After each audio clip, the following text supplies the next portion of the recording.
তেনেহ'লে আজি বাটাৰ নানকে বনাওঁ ব'লক। একঘেমীয়া ৰুটিনো আৰু কিমান খাই থাকিম? সকলোকে নমস্কাৰ। আশা কৰোঁ আটাই ভালে আছে।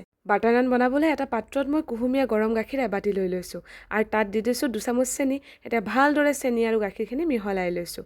মই বাটাৰ নান বনাবলৈ এক্টিভ ড্ৰাই ইষ্টৰ ব্যৱহাৰ কৰিছোঁ।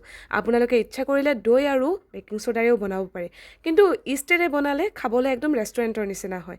এতিয়া ভালদৰে গোটেইখিনি মিহলাই মই ফাৰ্মেণ্ট হ'বলৈ 15 মিনিট গেছৰ ওচৰত থৈ দিছিলোঁ। গেছৰ ওচৰত থৈছোঁ মানে আচলতে গৰম ঠাইত থ'ব লাগে, আৰু গেছত যিহেতু ৰন্ধা বঢ়া চলি আছিল তেতিয়া ঠাইখিনি গৰম হৈ আছিল আৰু সেইকাৰণে ইষ্টখিনি ইমান ধুনীয়াকৈ ফাৰ্মেণ্ট হৈছে। এতিয়া ইয়াতে মই 3 বাতি ময়দা লৈ লৈছোঁ আৰু দি দিছোঁ অকণমান ছানফ্লাৱাৰ অইল। এতিয়া ভালদৰে হাতেৰে মিহলাই তাৰ ওপৰত গৰম পানীৰে একদম নৰমকৈ এটা ডো আমি বনাই ল'ব লাগিব, একেবাৰে নৰম। আৰু এয়া মোৰ ডোটো হৈ গৈছে। এতিয়া তাৰ ওপৰত আৰু 2 চামুচ মই ছানফ্লাৱাৰ অইল দি ডোটোৰ ওপৰত ভালদৰে সানি লৈ আকৌ ঢাকোন লগাই মই গেছৰ ষ্ট'ভটোৰ ওচৰত থৈ দিম, এইখিনি যাতে ফুলি উঠে। আৰু প্ৰায় আধা ঘণ্টা সময়ৰ পিছত আমাৰ এই ডোটো ফুলি একেবাৰে 3 গুণ হৈ আছে। এটা কথা মন কৰিব, যেতিয়া ডোটো ফাৰ্মেণ্ট হ'বলৈ এৰি দিব তেতিয়া ঢাকোনখন গুচাই নাচাব যে ডোটো ফুলিছে নে নাই, তেতিয়া ফাৰ্মেণ্টেশ্যনটো ভাল নহয়।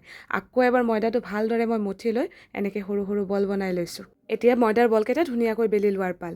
আপোনালোকে কিন্তু ময়দাৰ পৰিৱৰ্তে আটাৰেও বাটাৰ নান বনাব পাৰে, কিন্তু আমি এইবিলাক খাদ্য মাজে সময়ে ঘৰত বনাই খাওঁ, সেয়েহে ৰেষ্টুৰেণ্ট ষ্টাইলত বনাবলৈ চেষ্টা কৰোঁ। যিহেতু চস্তনি লোৱা মানুহ, বাহিৰত কেতিয়াও খাবলৈ নাপাওঁ, ঘৰত বনালে অকণমান ৰেষ্টুৰেণ্ট ফিলটো ল'ব বিচাৰোঁ আৰু সেয়াই। যি নহওক ৰুটিখন বেলা হৈ গ'ল। এটা ছাইডত ধুনীয়াকৈ পানীৰে লেপি লৈছোঁ, লৈ পিনে পানী লগা ফালটো টাৱাৰ ফালে দি অকণমান হাতেৰে প্ৰেছ কৰি দিছোঁ আৰু কাষেৰে অকণমান পানী ছটিয়াই ঢাকোন লগাই দিছোঁ। আৰু ইয়াত ঢাকোন গুচোৱাৰ পিছত চাওক বেলুনটোৰ নিচিনাকৈ ফুলি উঠিছে। এনেকৈ জুইৰ ফালে অকণমান দি পিনে সেকি লৈ তাৰ ওপৰত বাটাৰ লগাই দিছোঁ আৰু ঘৰতে একদম ৰেষ্টুৰেণ্টৰ নিচিনা বাটাৰ নান আমাৰ ৰেডি হৈ গৈছে।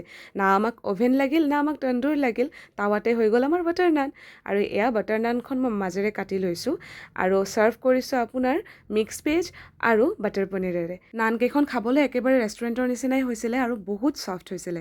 আপোনালোকে কেনেকৈ নান বনাই মোক জনাবলৈ নাপাহৰিব। আজিলৈ ধন্যবাদ।